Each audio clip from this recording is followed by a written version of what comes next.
Bienvenue à tous, chers abonnés, sur votre chaîne préférée, Cameroun Info 237. Nous sommes le 16 octobre 2025 et l'actualité politique camerounaise atteint un point de non-retour après le scrutin présidentiel. Aujourd'hui, nous plongeons au cœur d'une crise institutionnelle majeure, présidentielle 2025. La crise post-électorale se déplace dans la RUE. Nous allons décortiquer ensemble pourquoi le camp du candidat Issa Chiroma Bakary refuse de se présenter devant le Conseil constitutionnel. Quelle est leur stratégie de victoire écrasante? Et surtout, quel est l'impact réel de ce bras de fer sur votre quotidien et sur l'avenir démocratique du Cameroun? Avant de commencer cette analyse cruciale, si notre travail pour vous apporter une information détaillée et vérifiée vous plaît, faites-le nous savoir amicalement. Donnez-nous un pouce bleu pour encourager notre équipe. Et bien sûr, pour rester scotché, aux mises à jour de l'île ou votre nom, abonnez-vous et activez la cloche de notification. C'est parti, restez avec nous pour ce reportage exclusif. Le bras de fer institutionnel est lancé. La tension est à son comble au Cameroun, 2 jours après le scrutin présidentiel. Alors que l'attente des résultats officiels se prolonge, le camp de Issa Chiroma Bakary, candidat du Front pour le Salut National du Cameroun, FSNC, a opéré une rupture stratégique spectaculaire, le refus catégorique de tout recours devant le Conseil constitutionnel. Cette posture radicale, confirmée ce jeudi par son allié, Maître Emmanuel Sim, sur Radio Balafon, propulse la crise post-électorale hors des palais de justice et la ramène directement dans le champ de la légitimité populaire et de la rue. Issa Chiroma, qui s'est déjà autoproclamé vainqueur avec une victoire écrasante, met le régime en place sous une pression inédite. Développement 1, pourquoi ce refus? La défiance envers l'institution. Le rejet du Conseil constitutionnel par le FSNC n'est pas un simple caprice politique, il s'agit d'une stratégie de défiance assumée et historiquement fondée. L'explication détaillée.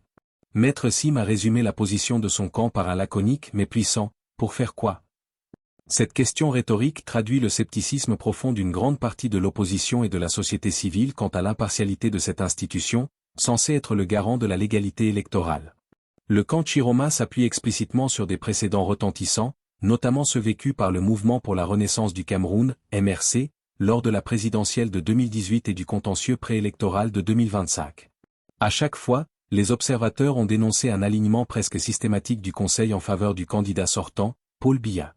Impact sur la vie actuelle, exemple concret.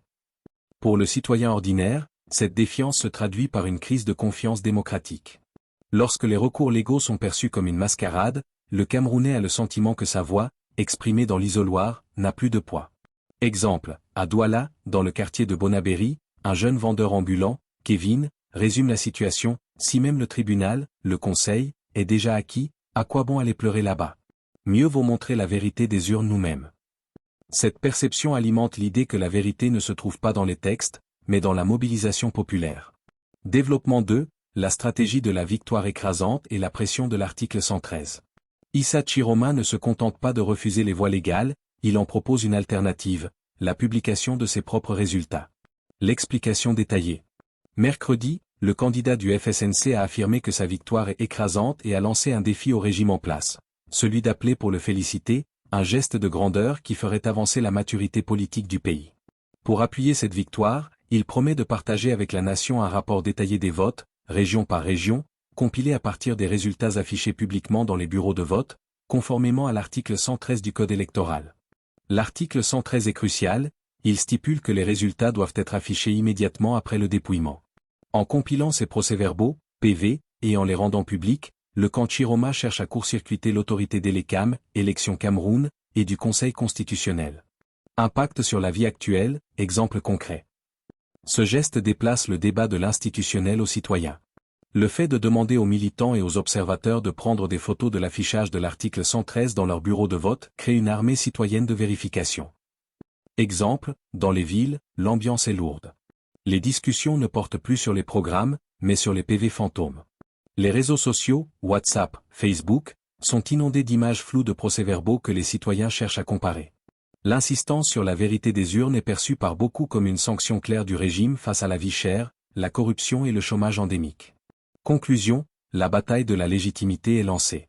Le reportage du camp Chiroma est clair, la bataille pour la présidence ne se jouera pas dans l'enceinte feutrée du Conseil constitutionnel, mais sur le terrain de la légitimité politique et de la conviction populaire.